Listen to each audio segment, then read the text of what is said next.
नमस्कार. भाषण तर सगळेच लोक करतात.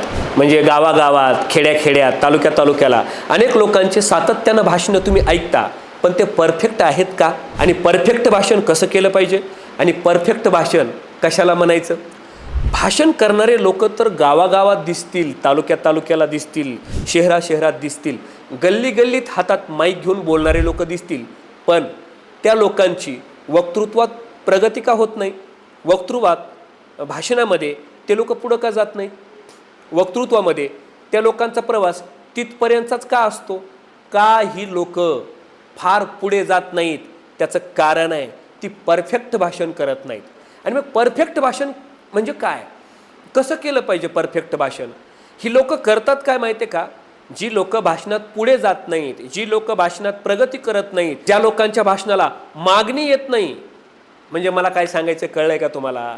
काही लोकांच्या भाषणाला प्रचंड मागणी असते. त्यांना 25, 30, 40 हजार रुपये देऊन एका तासाचं बोलायला लावतात. एक तास बोलण्याचे काही लोक 25, 30, 40, 50 हजार घेतात.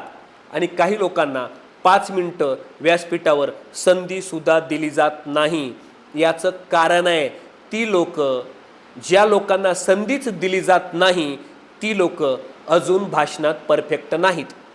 काही लोक भाषणाची एवढी खिचडी करतात ना, शेवटला काय बोलायचं आहे, सुरुवातीला काय बोलायचं आहे, मध्ये काय बोलायचं आहे, काहीच प्लॅनिंग नसतं. पुढे गेले की सगळं गोंधळून जातात आणि भाषणाची पार खिचडी करून टाकतात.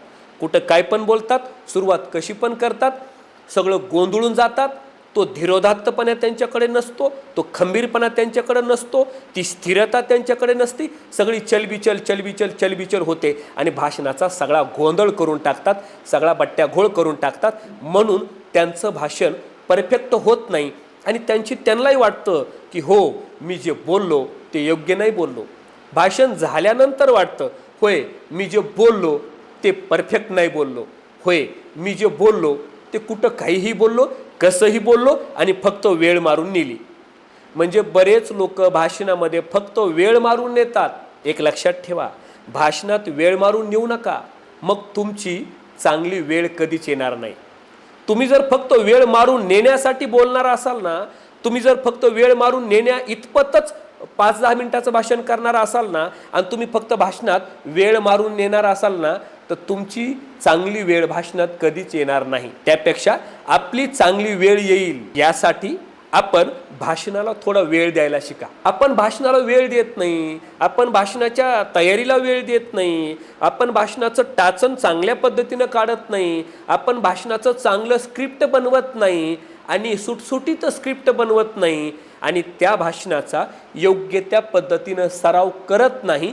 म्हणून तुमचं भाषण फार दिशाहीन होऊन जातं. होय, तुमच्या भाषणाला दिशाच राहत नाही. तुमचं भाषण कधी एकीकडे जातं, तर कधी दुसरीकडे जातं, तर कधी तिसरीकडे जातं. आणि मग हे दिशाहीन भाषण कसंही कुठंही सैराट फिरायला लागतं, त्याला दिशाच नसते. म्हणून तुमचं भाषण सैराट होतं. भाषण सैराट जर झालं, ते जर मोकाट झालं, तुम्हाला सैराटचा अर्थ कळला का? सैराट म्हणजे मोकाट, दिशाहीन, कुठेही हुंदडतंय, त्याला सैराट म्हणायचं. तुमचं भाषण सैराट होत आहे, तुमचं भाषण दिशाहीन होत आहे, तुमच्या भाषणाला दिशा राहत नाही आणि परिणामी तुमचं भाषण परफेक्ट होत नाही. काय कारण असतील बरं भाषण परफेक्ट का होत नाही? तुमचं भाषण परफेक्ट का होत नाही याचं प्रमुख कारण तुम्ही भाषणाची परफेक्ट तयारीच करत नाही. भाषण परफेक्ट करायचं आहे तर मग परफेक्ट तयारी पाहिजे. भाषण परफेक्ट झालं पाहिजे, त्याचा परफेक्ट सराव झाला पाहिजे. भाषण परफेक्ट करायचं आहे तर परफेक्ट मनन चिंतन झालं पाहिजे. तुम्ही मनन चिंतन करत नाही, तुम्ही तयारी करत नाही, तुम्ही सूत्रबद्धपणे त्याची मांडणी करत नाही, तुम्ही चांगलं स्क्रिप्ट बनवत नाही. म्हणून तुमचं भाषण परफेक्ट होत नाही. परिणामी तुमच्या भाषणाला महत्त्व राहत नाही, तुम्ही भाषणाला महत्त्वच देत नाही आणि म्हणून भाषणात तुमचं महत्त्व वाढत नाही. भाषणाला महत्त्व द्या, परिणामी तुमचं महत्त्व वाढेल. आपलं महत्त्व वाढावं असं वाटत असेल तर तुम्ही भाषणाला थोडं महत्त्व दिलं पाहिजे आणि मग तुमचं भाषण परफेक्ट होईल. आता एक गोष्ट लक्षात ठेवा, भाषण तर कोणी करतं. गल्ली बोळानं भाषणं करायला लागले. शाळेत कोणी भाषणं करतं, कॉलेजमध्ये कोणी भाषणं करतं, गावागावात कोणी भाषणं करतं, वेगवेगळ्या सभेत कोणी भाषणं करतं. पण त्यांच्याच भाषणाला महत्त्व असतं ज्यांचं भाषण परफेक्ट असतं. म्हणून एक गोष्ट लक्षात ठेवा, नुसतं बोलायचं नाही, त्या बोलण्याला महत्त्व प्राप्त झालं पाहिजे.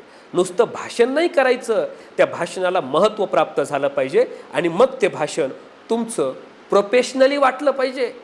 त्यासाठी तुम्हाला प्रोफेशनली भाषण शिकलं पाहिजे. त्यासाठी तुम्हाला प्रोफेशनली भाषणाची तयारी केली पाहिजे. आणि जर प्रोफेशनली पद्धतीनं भाषण केलं ना, तर तुम्हीसुद्धा प्रोफेशनली झाल्याशिवाय राहणार नाही. तुमचं भाषण तुम्हाला फार मोठं करणार आहे. तुमचं वक्तृत्व तुम्हाला फार वेगळ्या उंचीवर घेऊन जाणार आहे. म्हणून वक्तृत्वाला थोडं वेळ द्या, वक्तृत्वाला थोडं महत्त्व द्या आणि वक्तृत्वाला थोडा वेळ देऊन त्याचा थोडा अभ्यास करा. चांगलं प्रभावीच भाषण झालं पाहिजे, परफेक्टच भाषण झालं पाहिजे, परफेक्ट भाषण शिकलं पाहिजे. होय, त्यासाठीच गेल्या 15-16 वर्षापासून आमची शब्दरत्न वक्तृत्व अकादमी ही संस्था पुणे मुंबईला चांगल्या पद्धतीनं प्रोफेशनली पद्धतीनं भाषण करायला शिकवते. आयुष्यात कधीही न बोललेला माणूससुद्धा आम्ही 3च दिवसामध्ये चांगला प्रोफेशनली पद्धतीनं बोलायलाच लागेल अशा पद्धतीचं प्रोफेशनली पद्धतीनं ट्रेनिंग देतो आणि तुम्हाला भाषणात आम्ही परफेक्टच करतो 100% खात्रीनं. होय, तुमचं भाषण परफेक्ट करण्यासाठी तुम्ही काळजी करू नका. हे सगळं आमच्यावर सोपवा. आम्ही पुणे मुंबईच्या आमच्या भाषण कला प्रशिक्षणाच्या ट्रेनिंगमधून तुम्हाला परफेक्ट करणार आहे, अगदी परफेक्ट. आणि तुमचं भाषण प्रभावीच होणार आहे, त्याची जिम्मेदारी आमची.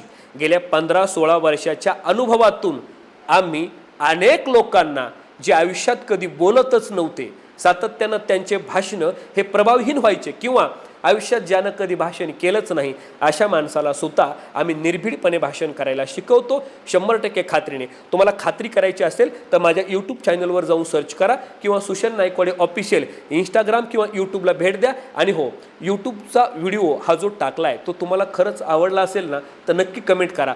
तुम्ही कुठल्या जिल्ह्यात आहात हे पण कमेंटमध्ये टाका आणि कुठल्या जिल्ह्यात आमचं प्रशिक्षण होणं गरजेचं आहे हे पण कमेंटमध्ये नक्की टाका. आणि पुढची एक महत्त्वाची सूचना, तुम्हाला परिपूर्ण करणारे आमची ही 2 पुस्तके आहेत. वक्तृत्वाची साधना नावाचं हे पांढऱ्या कलरमधला हा ग्रंथ आहे. होय, वक्तृत्वाची साधना घर बसल्या कशी करावी याची माहिती देणारा हा वक्तृत्वाची साधना नावाचा परिपूर्ण ग्रंथ. आणि दुसरा वक्तृत्वाची साधना नावाचा भाग 2, भाग 1 नावाचं हे पुस्तक आणि भाग 2 नावाचं हे काळ्या कलरमधलं पुस्तक. हे दोन्ही पुस्तकं घर बसल्या जर तुम्ही याचा अभ्यास केला ना मग मात्र तुम्ही परफेक्ट होणारच 100% खात्रीने. किंवा माझं ऑनलाईन सुशेन महाराज नाईकवाडे नावाचं प्ले स्टोअरला एक ॲप आहे, ते ॲप डाउनलोड करा आणि घरी बसल्यासुद्धा वक्तृत्वाची साधना करा. ते ॲप 3448 रुपयात अशी काहीतरी किंमत आहे त्याची. ते तिथंच फीस भरायची आहे. काय अडचण आली तर आमच्या ऑफिसच्या नंबरला सुद्धा तुम्ही कॉल करू शकता. आणि आमचं 3 दिवसाचं निवासी भाषण कला प्रशिक्षण प्रत्येक महिन्यात होतं. लोणावळ्यामध्ये होतं. पुणे मुंबईच्या लोकांना आम्ही लोणावळ्यात 3 दिवसाचं प्रशिक्षण घेतो. महिन्याच्या शेवटच्या आठवड्यात आम्ही लोणावळ्यात प्रशिक्षण घेतो आणि महिन्याच्या पहिल्या आठवड्यात बीड जिल्ह्यात, मराठवाड्यातल्या विदर्भातल्या लोकांसाठी बीड जिल्ह्यात हॉटेल भक्तिशक्ती वडवणी तालुका या ठिकाणी हे 3 दिवसाचं प्रशिक्षण होतं.